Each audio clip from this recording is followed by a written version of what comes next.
विश्व हिंदू परिषद और बजरंग दल दिल्ली एनसीआर के कई इलाकों में यात्राएं निकाल रहे हैं। कई जगहों पर धारा 144 है, मगर मजाल है उन पर कोई अंकुश हो दोस्तों। हरियाणा में हालात बद से बदतर हो गए, मगर मणिपुर की तरह प्रधानमंत्री ने यहां पर भी चुप्पी साधे हुए है। प्रधानमंत्री क्या कह रहे हैं मैं आपको बताता हूं, क्योंकि देश के प्रधानमंत्री और देश के गृहमंत्री दोनों को यह जो टकराव उबल रहा है, इससे कोई लेना देना नहीं है दोस्तों। देश के प्रधानमंत्री क्या कह रहे हैं मैं आपको बताता हूं। देश के प्रधानमंत्री अपने सांसदों को मशवरा दे रहे हैं, इस बार मुस्लिम महिलाओं के साथ एनडीए के सांसद या बीजेपी के एमपीज रक्षा बंधन मनाएं या मुसलमान महिलाओं से राखी बंधवाएं। और दूसरी तरफ देश के गृह मंत्री अमित शाह कह रहे हैं कि अगर हम इस बार मध्य प्रदेश में सत्ता में आ गए तो अगले 50 सालों तक बीजेपी को केंद्र से कोई नहीं हटा पाएगा। थोड़ा मुद्दों की बात कर लें मान्यवर।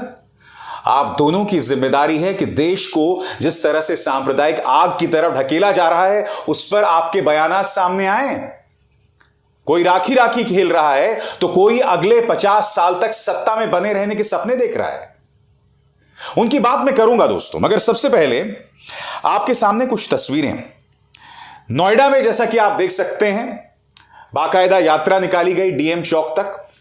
इसके अलावा दिल्ली के निर्माण विहार मेट्रो स्टेशन के बाहर वीएचपी और बजरंग दल के कार्यकर्ताओं ने नारेबाजी की।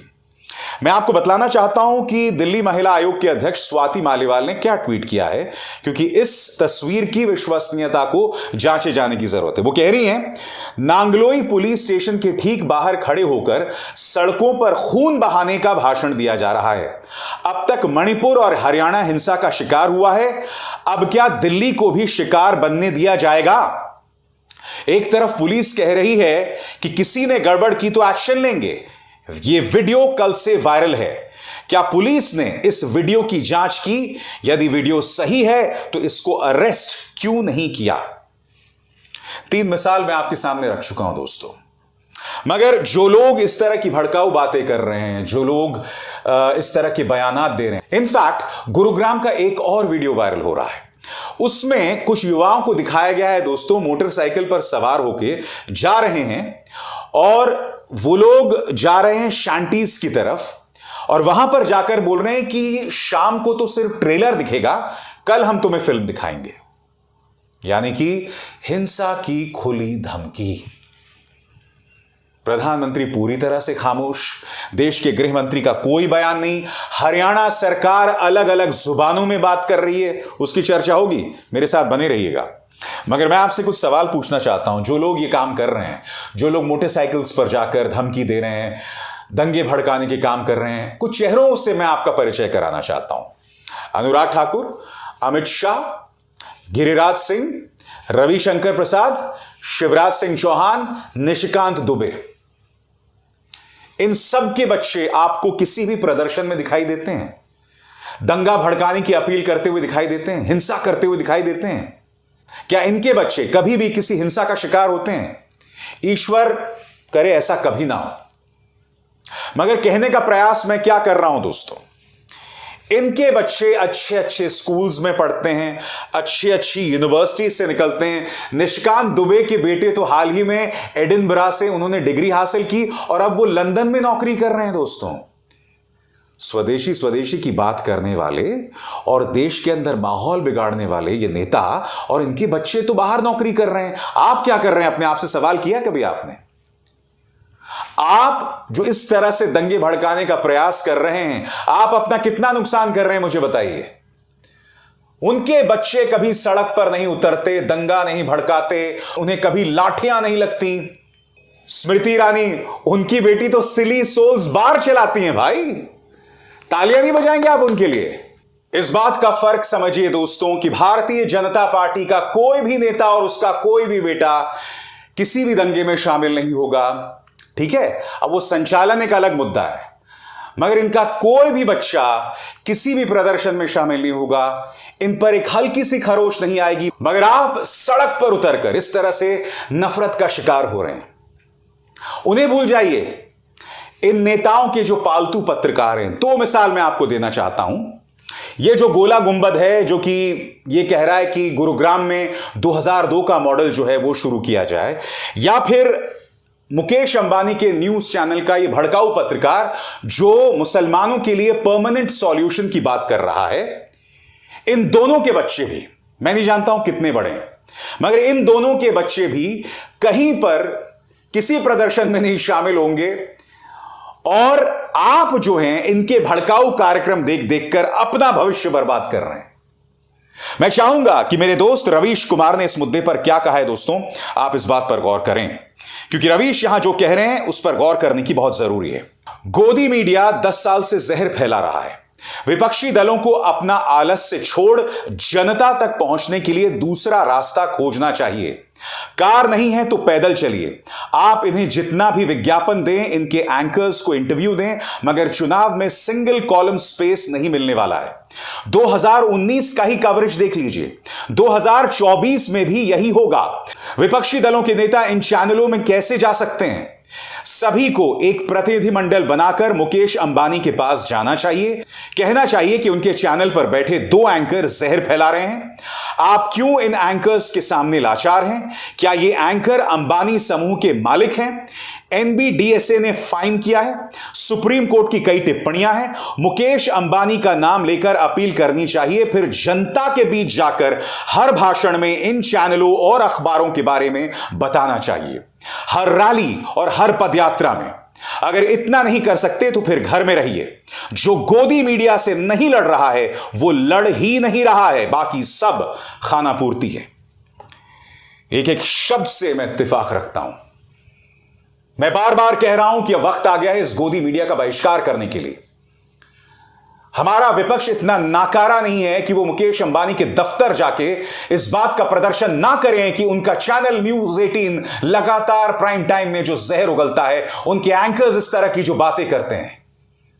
क्या मजबूरी है मुकेश अंबानी की इन्हें बर्दाश्त करने की? क्या वजह यह बताया जाए। मुकेश अंबानी खामोश हैं, एंकर्स जहर उगल रहे हैं। अब मुलाहिजा फरमाइए देश के प्रधानमंत्री और गृह मंत्री क्या कह रहे हैं। प्रधानमंत्री ने क्या कहा है आपकी स्क्रीन पर। इस बार मुस्लिम महिलाओं के साथ एनडीए के सांसद रक्षाबंधन मनाएं।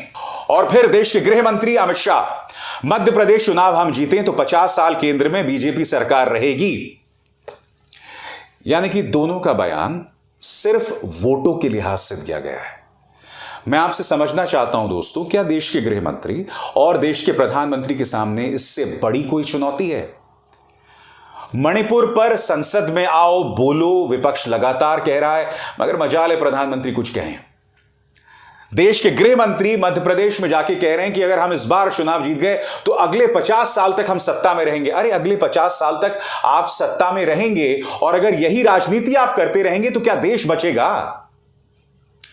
देश के सांप्रदायिक ताने बाने को कुचला जा रहा है, रौंदा जा रहा है, नोच कर फाड़ा जा रहा है।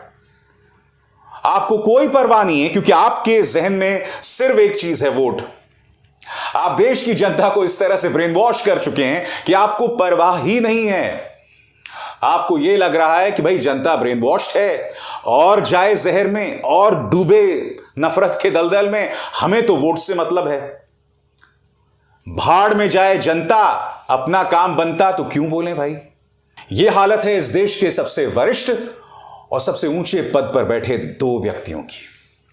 केंद्र में यह हालत है, अब हरियाणा में क्या हालत है उस पर भी गौर कीजिए। आपके स्क्रीन पर हरियाणा के मुख्यमंत्री मनोहर लाल खट्टर और डेप्यूटी सीएम दुष्यंत चौटाला दोनों अलग अलग जुबानों में बात कर रहे हैं। देखिए, मनोहर लाल खट्टर, साजिश दिखाई देती है इन्हें। सुनियोजित और षड्यंत्रपूर्ण तरीके से नूह में सामाजिक यात्रा को भंग करने के लिए आक्रमण किया गया और पुलिस को भी निशाना बनाया गया, जो बड़ी साजिश की तरफ इशारा करता है। मगर इसके बिल्कुल उलट डिप्टी चीफ मिनिस्टर क्या कह रहे हैं। यात्रा के आयोजकों ने पूरा ब्यौरा प्रशासन को नहीं दिया था कि कितने लोग आएंगे। कहीं ना कहीं उसकी कमी के कारण यह दुर्घटना हुई। इसमें शामिल सभी लोगों पर कार्रवाई होगी। यही नहीं, गुरुग्राम से भारतीय जनता पार्टी के सांसद राव इंद्रजीत सिंह क्या कह रहे हैं, इस पर भी गौर कीजिए। यात्रा में हथियार लेकर कौन चलता है? भाजपा सांसद राव इंद्रजीत ने नूह हिंसा पर हिंदुत्ववादी संगठनों पर ही सवाल खड़ा कर दिया। दरअसल राव इंद्रजीत सिंह यह भी कह रहे हैं कि देखिए, दोनों तरफ से गलती है और यकीनन दोनों तरफ से गलती है। शोभा यात्रा पर इस तरह की हिंसा नहीं हो सकती है। लोग मंदिर में फंसे हुए थे, उनकी जान आफत में थी, 2 होमगार्ड्स को मौत के घाट उतार दिया गया।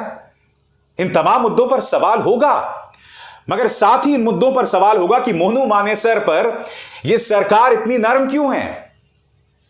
2 मुसलमानों की हत्या का आरोपी इस तरह से खुलेआम घूम रहा है, कोई कार्रवाई नहीं है। गलतियां दोनों की तरफ से हुई हैं, मगर जो लोग समाज में शांति को भंग करने की कोशिश कर रहे हैं, जिनके नेतृत्व में यह सब हो रहा है, उनको लेकर सरकार और प्रशासन खामोश क्यों है, यह सवाल भी तो किया जाएगा ना। और यह सवाल मैं नहीं कर रहा हूं, दुष्यंत चौटाला कर रहे हैं और गुरुग्राम के सांसद राव इंद्रजीत कर रहे हैं। क्या कहिएगा उसके बारे में बताइए आप। और इन सब चीजों के बाद भी प्रधानमंत्री खामोश हैं, देश के गृह मंत्री अमित शाह खामोश हैं। खामोशी से अब बात नहीं चलने वाली है दोस्तों, क्योंकि अब मामला गंभीर होता जा रहा है। पिछले 48 घंटों में निहायत ही गंभीर घटनाएं सामने उभर कर आई हैं। चाहे वो मुंबई जयपुर ट्रेन में आरपीएफ का एक जवान जिसने 4 लोगों को मौत के घाट उतार दिया, और फिर उसके कदमों में जब लाश पड़ी हुई थी तो वो ये कह रहा है कि वोट तो मोदी योगी को देना। कावड़ियों को लेकर हिंसा जो बरेली में हुई, और फिर गुरुग्राम में आप देख रहे हैं नूह से जो आग लगी वो अब गुरुग्राम में आकर लग गई है, और कोशिशें लगातार जा रही है कि दिल्ली एनसीआर के तमाम इलाकों में यह आग फैल जाए। बार बार इस मंच से मैं तमाम पक्षों से अपील करता रहा हूं कि एक अशांत समाज किसी के भी हित में नहीं है। एक ऐसा समाज जिसकी नसों में अराजकता फैला दी जाए, या जहां आए दिन दंगे भड़कते रहें, जहां बच्चे स्कूल जाने से डरें, जहां मां बाप अपने बच्चों को स्कूल भेजने से डरें, जहां एक इंसान इस बात को लेकर चिंतित है कि मेरे बुजुर्ग पिता जो मॉर्निंग वॉक के लिए गए हैं वो सुरक्षित लौटेंगे या नहीं। अगर समाज के मन में यह चिंता लगातार बनी रहेगी तो यह समाज नहीं रहेगा। यह मत सोचिए कि एक समुदाय पर हमला करके या कुछ लोगों पर निशाना साधकर आप खुश रहने वाले हैं। और यह नसीहत मैं दोनों को कह रहा हूं, हिंदुओं को भी, मुसलमानों को भी। मुसलमानों को एक बात समझना पड़ेगा कि इस वक्त हम जिन हालात में जी रहे हैं, व्यवस्था आपके खिलाफ है। हिंसा अगर आप करेंगे तो उसकी सजा आपको मिलेगी और मिलनी भी चाहिए, और अगर आप हिंसा करेंगे तो उसका शिकार आपके परिवार वाले भी होंगे। हिंदुओं से भी नसीहत कि अपने आप को दंगाई बनने से बचाइए। यह कैंसर आपके नसों में भरा जा रहा है। अगर आप विक्टिम हैं, अगर आप पीड़ित हैं, अगर आप पर निशाना साधा जा रहा है तो आप उससे बच सकते हैं। मगर अगर आपकी नसों में जहर भर दिया जाएगा, आपको ब्रेन वॉश कर दिया जाएगा, आपको नफरत के दलदल में डुबो दिया जाएगा, तो आप कभी नहीं सुधर सकते। क्योंकि इस वक्त जो हालात हैं, आपको कैंसर के स्टेज 4 की तरफ धकेला जा रहा है। कैंसर स्टेज 4 का मतलब समझते हैं आप? कैंसर का वो स्टेज जिसके बाद आदमी बच नहीं सकता, और बचता भी है तो एक वेजिटेबल की तरह जिंदगी भर बिस्तर में पड़े रहता है। क्या आप चाहते हैं कि आपकी आत्मा, आपकी सोच, आपके काम करने की क्षमता को पंगु बना दिया जाए, असहाय बन जाएं आप? इस कदर असहाय कि आप अपना काम ना कर सकें, ईमानदारी से अपनी रोजी रोटी ना कमा सकें? कभी आपने इस बात पर गौर किया है कि हालात को क्या बनाया जा रहा है? मुझे गाली देने से बात नहीं बनने वाली। मेरा लक्ष्य तो साफ है। मैं एक ऐसा समाज अपने बच्चों के लिए चाहता हूं ताकि आने वाले 50-60 साल तक वो सुरक्षित और अच्छे से रह सके। इसलिए इस मंच पर मैं जो भी बात करता हूं, अपील मेरी आप सबसे होती है, मगर उसके सहारे मैं अपने बच्चों के लिए एक सुरक्षित भविष्य चाहता हूं। क्या आप अपने बच्चों के लिए सुरक्षित भविष्य नहीं चाहते? क्या आप चाहते हैं कि लगातार हम दंगों में उलझे रहें? क्योंकि उन्हें तो वोट चाहिए ना, उन्हें वोट से मतलब है। आपको भी क्या सिर्फ वोट से मतलब है? आपको भी क्या सिर्फ खुद को बदनाम, बर्बाद करना है? ये सवाल हैं, इनके जवाब ढूंढिए। इनके जवाब ढूंढिएगा तब समाधान तक पहुंचेंगे, तब आपको असलियत दिखाई देगी, तब इस अंधे कुएं से निकलकर आपको रोशनी दिखाई देगी जिसकी जरूरत आज इस समाज को है। बोलिए, मेरी हां में हां मिलाएंगे? मेरी बात को समझेंगे? चलिए, हां में हां बेशक ना मिलाएं, मगर कम से कम देखें जिस राह पर आप चल रहे हैं उसका परिणाम क्या है। अभिसार शर्मा को दीजिए इजाजत। नमस्कार।